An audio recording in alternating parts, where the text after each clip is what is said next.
Ey Xudoyim, axir bu qabrga kechigina mayit qo'ygan edik-ku. Kim buni qaytib ochdi? Mayit qani? Balki qorovuldan so'rarman.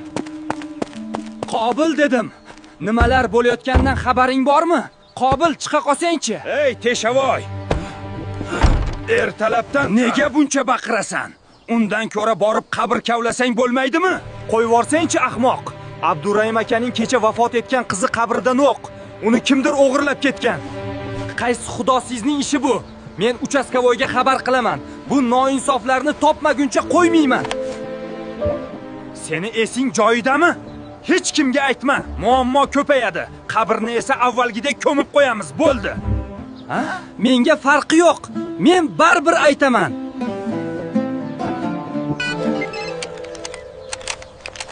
Alo. Va alaykum assalom. Kim bu? Begzod aka, men Teshavoyman. Qayerdasiz? Siz bilan gaplashib olmoqchiman. Ha, Teshavoy, kelaver. Men ishxonamdaman. Ish qilib tinchlik bo'lsin-da.